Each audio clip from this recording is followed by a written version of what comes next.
предвидувања кои нели во најголемиот дел и се оствариле.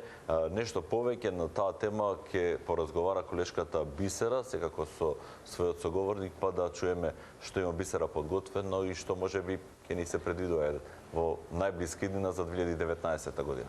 Повели Бисера. Така, добро утро повторно, Мацко и од мене.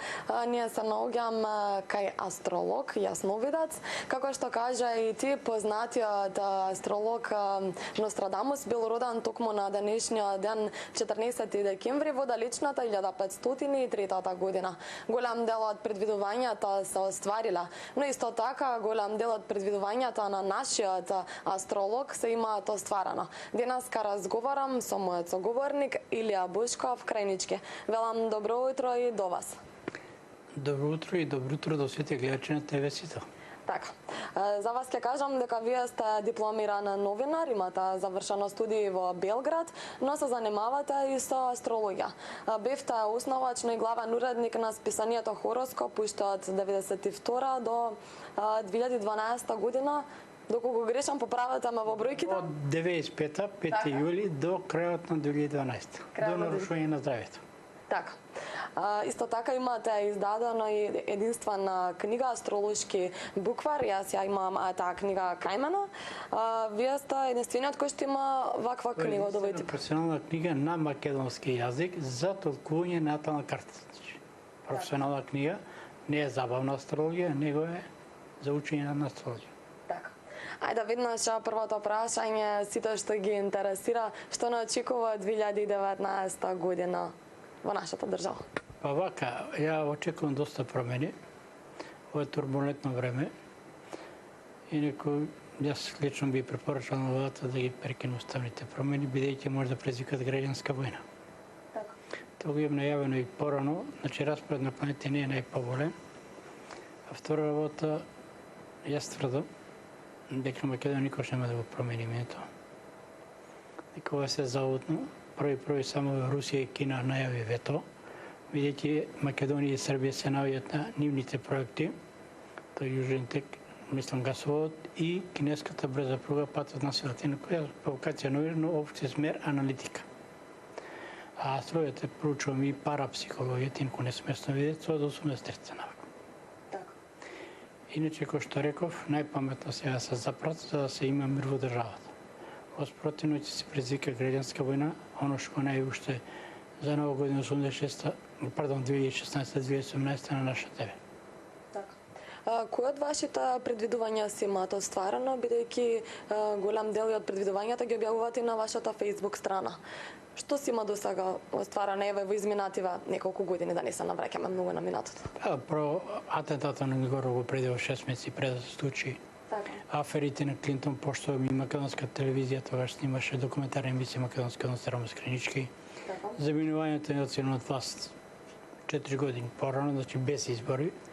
Аферите војниот конфликт во Македонија, бомбардирањето на Југославија, прекина пописот 94-та исто. Веќе покојниот Љубиша Ѓуѓерски тогаш беше представил се ќе ме побара и реков дека ќе нема втор круг, нема му се веруваше. И тоа го исто пишува неговата книга Преседателски кандидат. Иако специјално сум политичка астрологија, бидејќи и новин аналитичар сум, астрологијата и парапсихологијата ми само помагаат во моите анализи, ништо повеќе. Така. Што точно опфаќа наталната карта?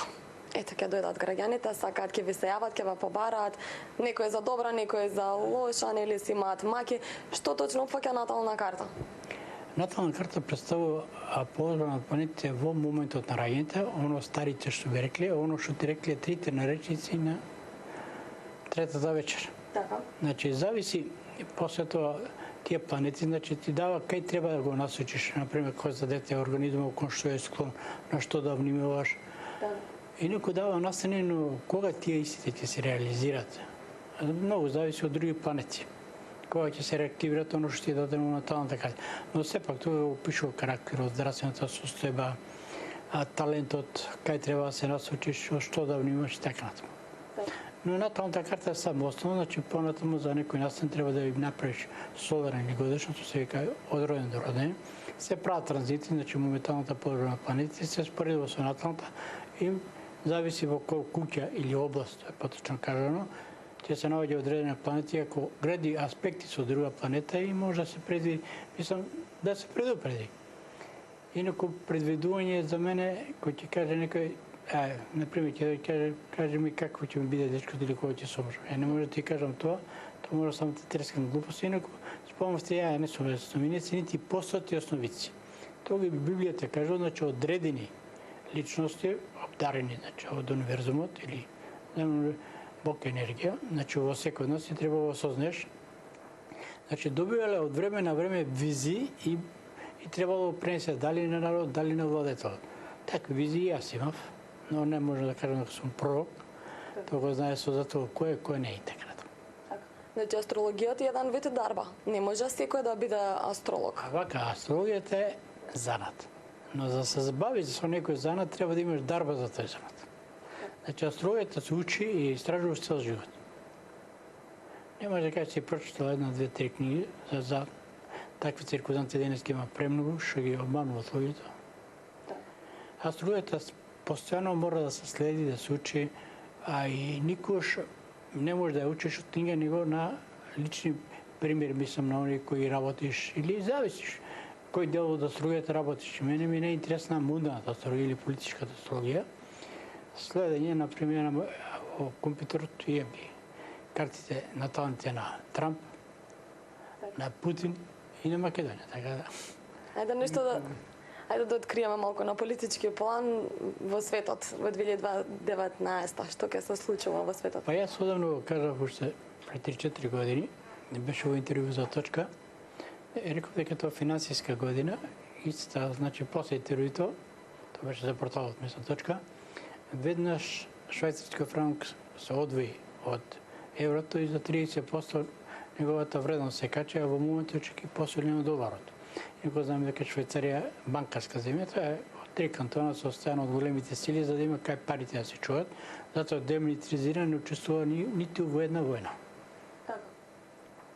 Иначе, ја очекувам брз распад на доларот и еврото, така да граѓаните треба да внимават. Од мој новинарски извори знам дека германската марка одавно е отпечатена. Значи, по одвојувањето на швајцарскиот франак, мислам, беше врзан за еврото, се одврза и, така, народски кажано, и чешката круна. Значи, полека, но сигурно, бидејќи еврото и доларот се печатат без покритија, и сад, например, во моментот не и е во интерес да го снемат во пазарот, бидејќи прави конкуренција на глобалната или светската сцена. Многу земји во Европа веќе повеќе тргуваат во долари, во евро отколку во долари. Еве, например, големите сили кои што Индија, Русија, зборуваме за Евроазијскиот сојуз, зона или што се прави, они почнаа да тргуваат во своите национални валути. Само за еден пример, значи некако над 90% пред едно 5-6 години, може би 10, а втора валута светска беше доларот, а во моментот е паѓа по 60. Значи доларот, уште го кажав дека се печати без покритие, тоа беше до веднаш еден од американските конгресмени излезе и кажа дека 2008 имаат отпечатено 8 трилиона или 8.000 милиарди долари без покритие. Они изванично дојдат околу 20.000 трилиона, а не звично 200. Инаку сад е незадолжена, па не, Велика Британија, трета е Германија, четврта е Франција, пета е Јапонија, шеста или седма е Италија. Така да, мене ми чуди и владата и општествите, велиме во ево, што бараме тамо кога ќе донесе демографска катастрофа, второвата фондовите се испразнени, тоа исто кој да влезеш во кафана на Фајрун, треба да собираш трошки. И ни да пие, ни пиечки. Така. Остана многу работи недокажани, јас ви благодарам за разговорот, меѓутоа ета, веќе мораме да прекинеме. Елана, не успеавме да ги одговориме сите прашања кои што ни интересираат, но тоа ета нема да биде нели повод за повторно да се